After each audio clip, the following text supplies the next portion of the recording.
Hello viewers, welcome back to Pritha's cooking house. আজকের এপিসোডে আমি আপনাদের সঙ্গে শেয়ার করব পটল চিংড়ির রেসিপি। গরমের দিনে পটল কিন্তু আমাদের বাড়িতে প্রায়ই হয়ে থাকে এবং গরমের দিনে পেট ঠান্ডা রাখার জন্য পটল একটা খুবই উপযোগী সবজি। এই পটল চিংড়ি আমি দুভাবে তৈরি করে থাকি, একটা অনুষ্ঠান বাড়ি বা বিয়ে বাড়ির মতো পেঁয়াজ রসুন দিয়ে একটু রিচ করে, আর একটা একদম অল্প মশলাপাতি দিয়ে পেঁয়াজ রসুন ছাড়া করে থাকি। তো আজকের পর্বে আমি একদম হালকা পাতলা পেঁয়াজ রসুন ছাড়া কিভাবে পটল চিংড়ি করে থাকি সেটাই আপনাদের সঙ্গে শেয়ার করব। চলুন ঝটপট দেখে নেওয়া যাক। পটল চিংড়ি বানাবার জন্য আমি পটল নিয়েছি, হাফ করে পটলগুলোকে কেটে রেখেছি, আলু নিয়েছি এবং নিয়েছি 250 গ্রাম চিংড়ি মাছ। চিংড়ি মাছটাকে খুব ভালো করে ধুয়ে পরিষ্কার করে নিয়েছি। এবার মাছের মধ্যে দিয়ে দিলাম হাফ টিস্পুন পরিমাণ লবণ এবং হাফ টিস্পুন পরিমাণ হলুদ গুঁড়ো।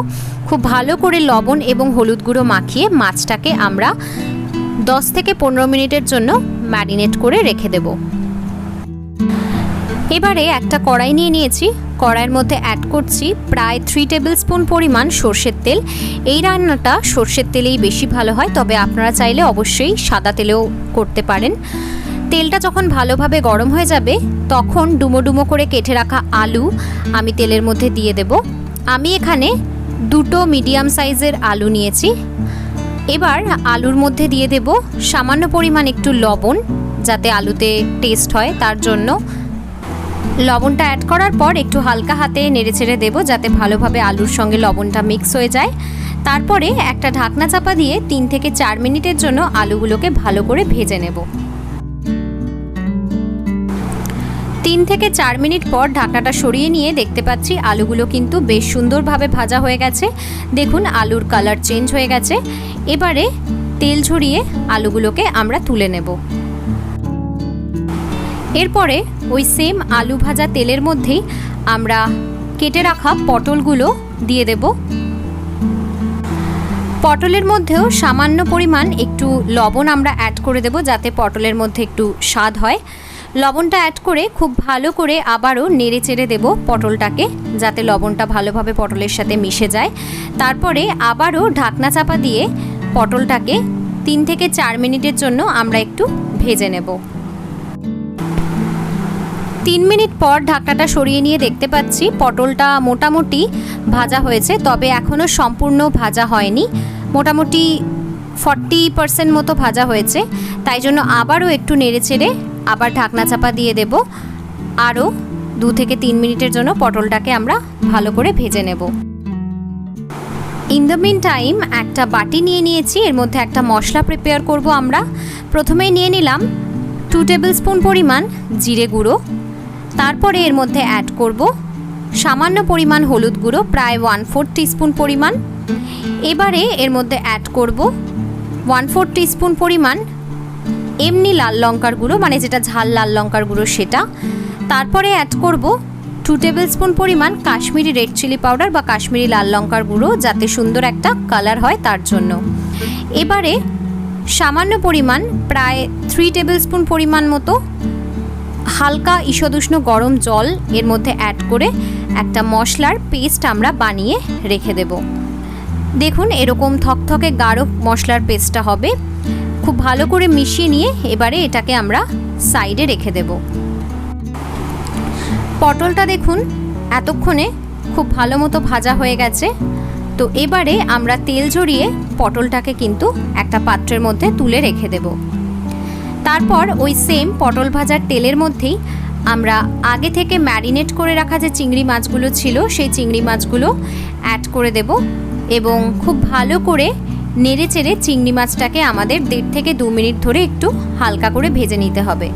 চিংড়ি মাছ কিন্তু কখনোই খুব বেশি ফ্রাই করতে নেই বা ভাজতে নেই, তাহলে একটু শক্ত হয়ে যায় এবং একটা রাবারের মতো টেক্সচার চলে আসে। তাই একদম হালকা 1 থেকে 1.5 মিনিটের জন্য উল্টে পাল্টে মাছটাকে একটু ভেজে নেব। তো আমাদের চিংড়ি মাছ ভাজা কিন্তু একেবারে রেডি।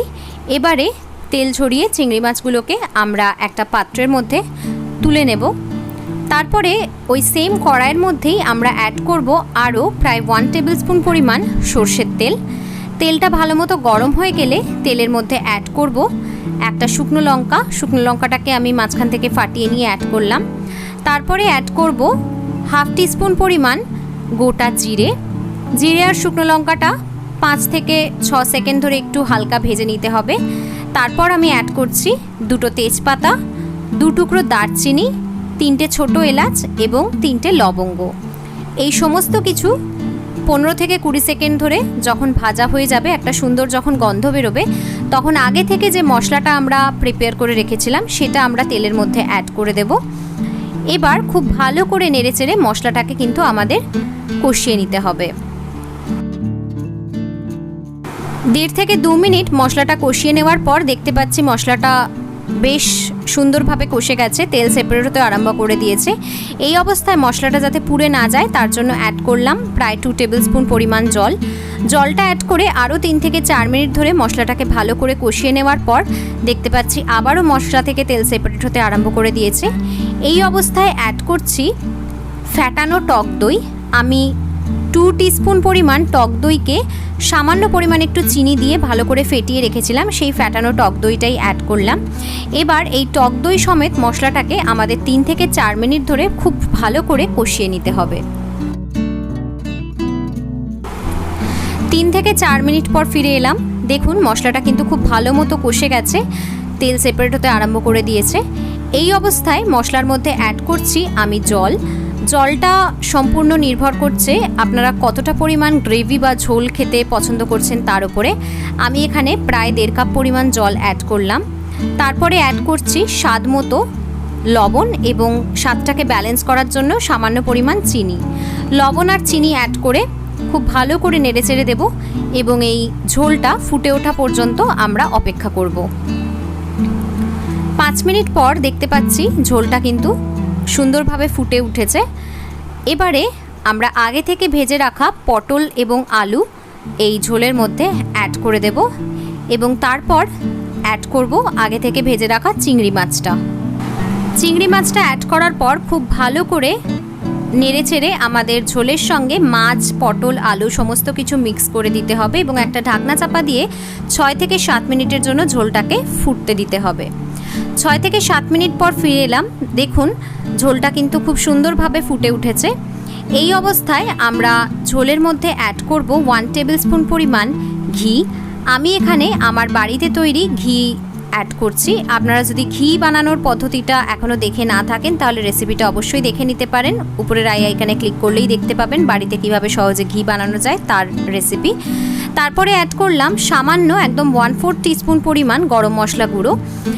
খুব হালকা হাতে একটু নেড়েচেড়ে নেব এবং চেক করে নেব যে আলু এবং পটল প্রপারলি সেদ্ধ হয়েছে কিনা। আমার আলু এবং পটল কিন্তু প্রপারলি সেদ্ধ হয়ে গেছে বা নরম হয়ে গেছে। এই অবস্থায় আমরা গ্যাসটাকে অফ করে দেব এবং একটা ঢাকনা চাপা দিয়ে 3 থেকে 4 মিনিটের একটা স্ট্যান্ডিং টাইম দিয়ে দেব। 3-4 মিনিট স্ট্যান্ডিং টাইম দেওয়ার পর আমি ঢাকনাটা সরিয়ে নিলাম। দেখুন আমাদের পটল চিংড়ি কিন্তু একেবারে রেডি টু বি সার্ভড। এবার আমরা গরম গরম পটল চিংড়ি গরম গরম ভাতের সঙ্গে সার্ভ করব। এইভাবে বাড়িতে একবার পটল চিংড়ি তৈরি করে দেখুন, খুবই সুস্বাদু হয় এবং যেহেতু পেঁয়াজ, রসুন, আদা কিছুই ব্যবহার করা হয় না এতে, তাই জন্য খুব হালকা হয়। একেবারেই কিন্তু এই রেসিপিটা রিচ না, কিন্তু খেতে যথেষ্ট সুস্বাদু। এইভাবে রেসিপিটা যদি বাড়িতে করে থাকেন আমাকে কমেন্ট করে অবশ্যই জানাবেন কেমন লাগলো। ভিডিওটা ভালো লাগলে অবশ্যই ভিডিওটাতে একটা লাইক করে দেবেন এবং ভিডিওটা সকলের সাথে শেয়ার করবেন। আর আমার চ্যানেলে আজকে প্রথমবার এসে থাকলে চ্যানেলটাকে অতি অবশ্যই সাবস্ক্রাইব করে দিয়ে পাশে থাকা বেল নোটিফিকেশন আইকনটা অন করে দেবেন। খুব শিগগির হাজির হব পরবর্তী এপিসোডে। Till then, bye by.